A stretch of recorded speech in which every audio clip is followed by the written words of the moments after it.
G'day everyone, I'm Dan. And I'm Xavier. And today we're in Kit 3 Studios again, but a different angle. Yeah. And welcome to Bean Shoots. Ta-da!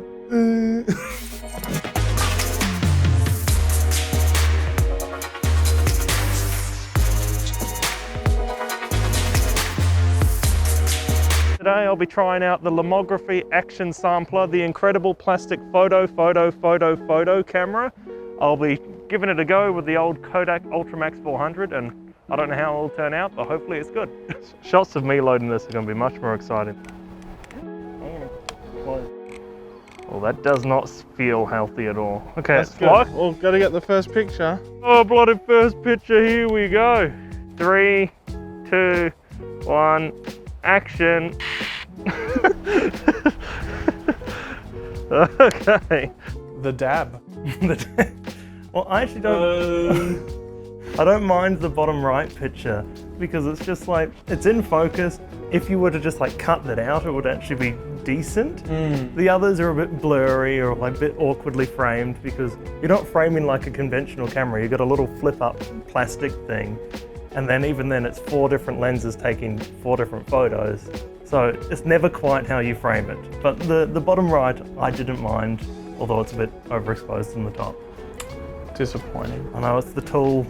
It's the tool, it's never the photographer, it's always the tool. And I'm the tool. Now I've got the Wild Planet off-the-map binocular cameras made for kids, but I'm sure we'll get some very beautiful photos out of this. Incredible. Gorgeous. Okay. That's not a solid click at all. Is it closed? Yeah. All right, ready to go. Gorgeous. Let me get my first picture. It's gonna be gorgeous.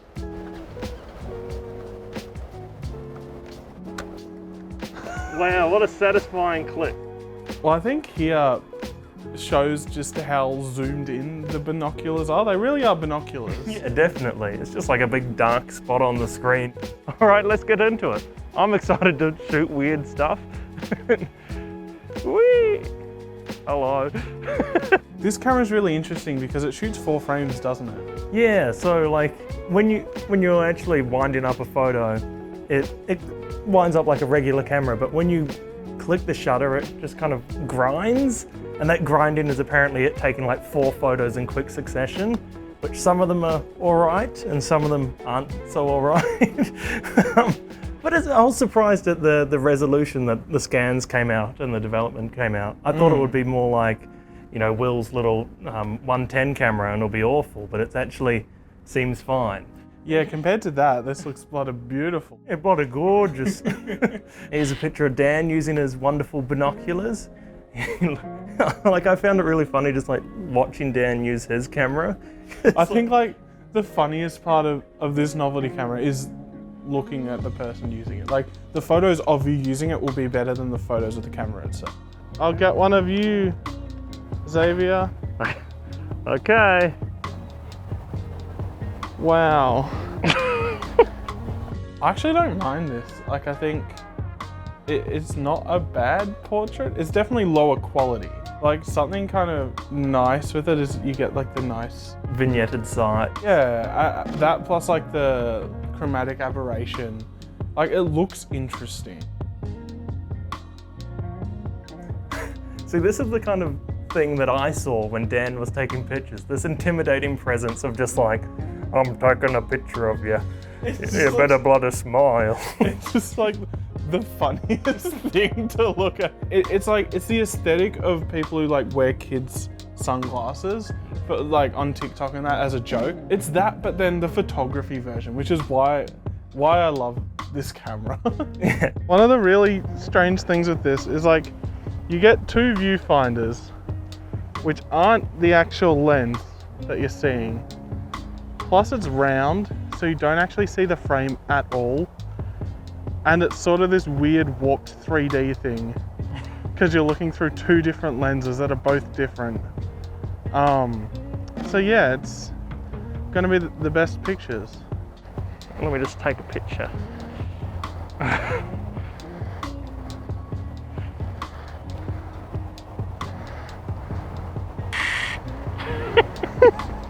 sound? It's so just bad. It sounds like I've broken it. Yeah, straight on. Now this one's going on Tinder. Surely that screenshot of just like... You ready? Yep. Another. Now I feel like this picture really sums up Me. Yeah. Slow. Got it just for you, Xavier. Thanks, Dan. I got the dog poo in one for you. Good. Another one I can take. It's so good just watching Dan use the camera. It's so stupid. Like for mine, Stupid, it's art. The clouds. Gorgeous. I don't like this one with the clouds. Yeah, it's like rendered it well, and like we were saying with the other photos, it's got that warmth to it that just feels nostalgic. Not quite portrait tones, but there's definitely the nostalgia factor with this. I guess being a toy that would have been around sort of as we were growing up, not that I had one. But yeah, like visually it just looks like the 90s. I don't know, it makes it feel like a warm hug of a photo, which is a strange thing. Wug. A wug. Wug. Stop wugging me, Daniel.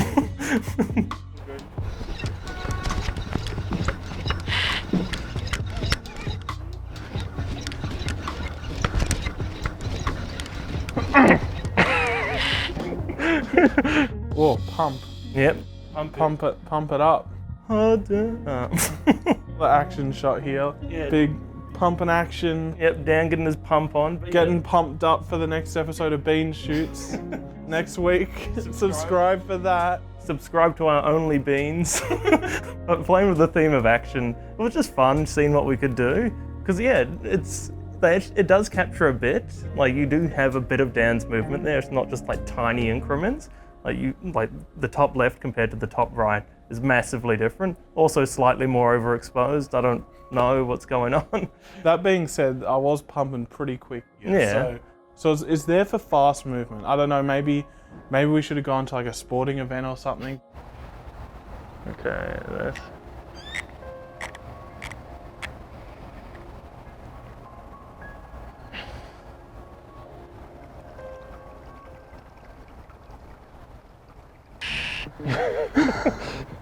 Gorgeous. This is a big squirt. This is a big squirt. It's a very wet picture. I like how in the background of this one, you actually can see a picture of a dog pooping. That was part of the intention of taking the photo. What can I say? What more do you want in a frame? This is the real action that I get in my life. Dog poo in and wet.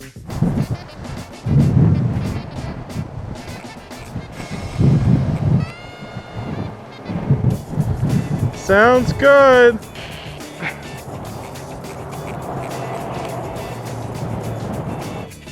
See, this one's kind of strange because it's an action camera and like that car would have been going at 100 k's an hour. But it doesn't look like it's moving at all. No. Just there. It shows how fast I was pumping up before. Dan was pumping, it was moving and massively. dabbing. Yep. You know, maybe Fastest dab in the West. faster than a car. Beat that.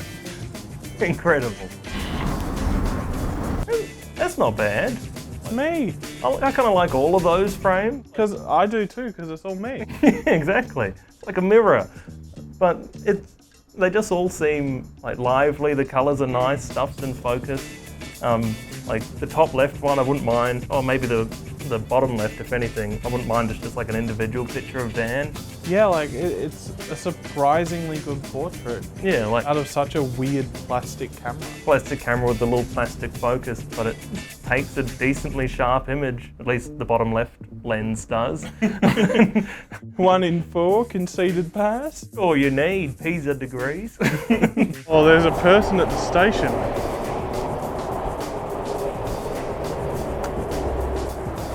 Oh.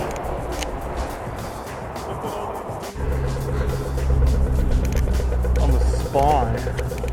This is what the FBI uses. No, get a shot like the guy on TikTok. What's the guy on TikTok? Who's like this. Oh. Francis. Oh, I'm excited. Quick, get one more. Whoa. Oh, one more, just for luck. I'll get the arse.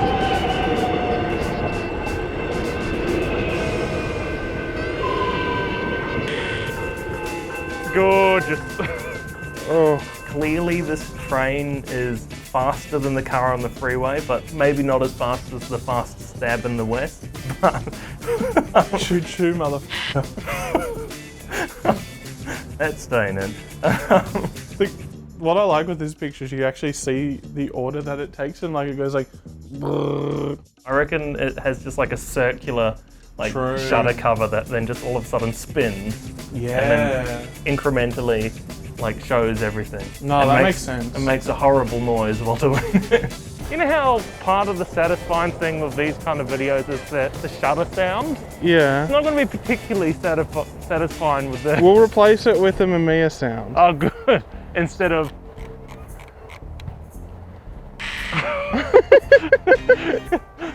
I don't know why that's not been used.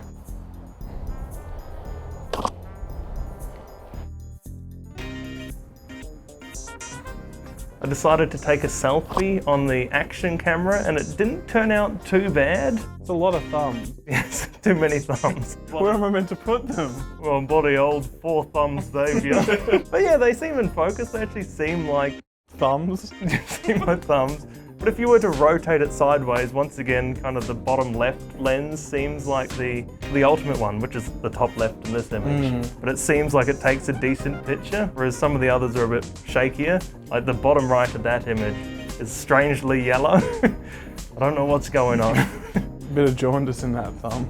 Now this is where the action of the camera really shines. Oh, this man's getting action, that's for sure. Look how happy his face is.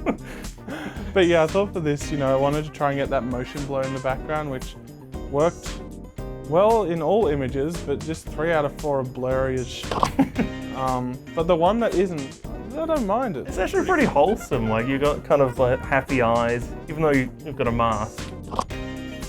Oh, now this picture's pretty good, but I think the Binoculars version of this picture is 10 out of 10. 10 out of 10. Let's show it now. Editing. Clearly Dan's picture is better because it is way better framed than mine, because mine was just a little plastic flip up and I couldn't really zoom in or get into a good position with the mirror. But with the Binoculars, bloody beautiful. Gorgeous, the compression of the background, the aesthetic is... You heard it here first. The aesthetic is... And I'm actually glad you got it because, 10 years from now we'll look back at that picture and have a laugh, which is kind of the nostalgic fun of both of these cameras. But just for fun, it's just fun taking film photos. I kind of like the patterns and textures going on here, something that you wouldn't expect from such a cheap low quality camera is like how sharp these patterns are and like geometrically what's happening here. Plus having the 4 works really, really well together. It adds a lot to it because it's just like a lot of detail adding a lot to the image. And it's almost like it's got stripes across the image going diagonally just because of the way the images line up. It's purely an accident. It wasn't me, but it looks good. Not too bad. Yeah, it's not bad. I do kind of like tonally what's happening in this picture. Yeah. And the lenses are rendering it quite nice. It just looks like a really old vintage picture of a bridge. Like the crappiest lens adds that vintage effect, which is kind of nice because you've got all that foliage on the right and then you've just got this old style bridge, and with that kind of faded aesthetic, including the exposure overlaps, it actually looks decent, which I'm actually surprised about. I wouldn't mind printing off one of those frames and just having it on the wall, maybe. 4 for the price of 1. Bargain.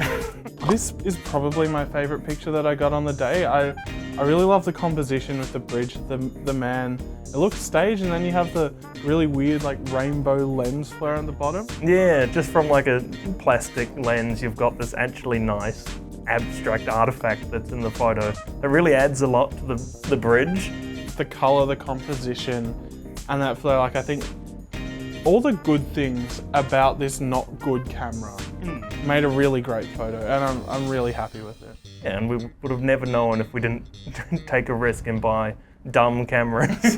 That really summarizes everything we got out of today. Like, don't go past weird cameras. They might be not good in a lot of situations, but if you're using them to just have fun, if you're using them to create memories, then they're really a win-win. Yeah, exactly. It's like, you never know, and it could be a great time. A worst case scenario, you can give it to someone as a gift and then just pretend you didn't buy it for yourself. But it's like, it's a fun experience, and you get to share it with friends, and that's one of the joys of film, at least within our group. We share it and we share our photos. It's not cynical about, oh, well, this isn't a perfect exposure. It's more about the sharing and the fun. 100%. Like, none of film for me is about perfection and about like conventional beauty. It's about finding that beauty and finding that aesthetic in imperfections. And these cameras, although 90% of the photos probably aren't very good, when they get it right, they really get it right. And that brings us to the end of this episode of Bean Shoots. So feel free to subscribe to our YouTube channel or follow us on social media, Instagram and TikTok at beanshoots.film. Next week on Bean Shoots. As you can see, we've got a lot of special guests this week because we've got a very special project we did during lockdown. So some of you may know Melbourne's experienced a lot of lockdowns over the last year and a half, 2 years. And so in the latest one, we decided to send a bunch of these people a roll of black and white film each, and we dev'd that ourselves. Ta-da! Whoa, cool preview.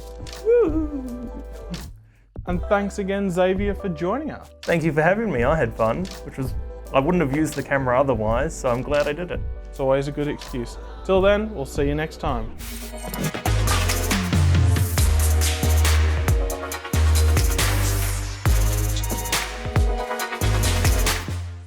Come have a seat. Would you like a piece of chocolate? I would like a piece of chocolate. Ah, yes.